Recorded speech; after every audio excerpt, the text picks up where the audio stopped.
What's up, people of YouTube? This is Grow Me Something Mr. Welcome to Brighter Day Gardens. It's Wednesday, May 12th, 2021. Let's do a quick spring summer garden update. There's a bed here of all sorts of things.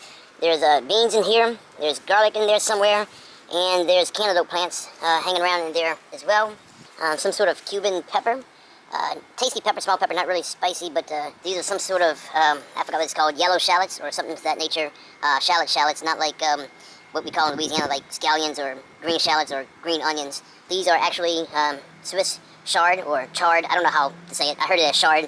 If it's charred, then, you know, it'll be a little bit burnt, and this isn't, so I'm going to say Swiss chard. How about that action? Cucumbers. Yes. Cucumbers are doing much better here. Here's my kale plant. Not really all that gigantic. Ichabod eggplants. Rosita eggplants. Nothing coming out of those yet. I do have some California Wonder bell peppers coming out, and some of these other hot peppers. I don't know what type of hot pepper, but they are spicy. Little ladybug right there. You take care of business, ladybug. I chopped the top off of one of these. Anyone remember which one? What does it look like? That one. Lopped the head off of that one. Aphids are attacking these plants, but that one had the head lopped off, and yes, it does look so much better than that one right there. This one I messed up a bit by trying to use some neem oil. I used way too much of it, and it basically drowned it a little bit, but it's coming back. So far, no peppers yet.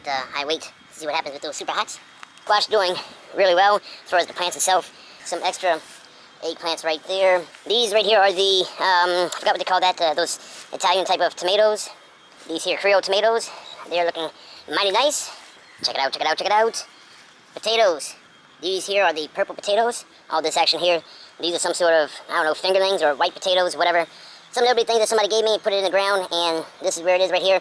They're flowering, and they've only been in for like maybe a month and a half. I believe potatoes need like 100 or 110 days. I did read something about flowering. Don't know what that's all about, if it's weeks after flowering or if they're just flowering because, you know, they want to put out flowers. I have no idea. But potatoes so far looking good. So that's it. I thank y'all very much for watching this Spring-Summer 2021 Garden Update. This is Grow Me Something Mr. Remember, I still don't have an egg design yet, so see you later, everybody.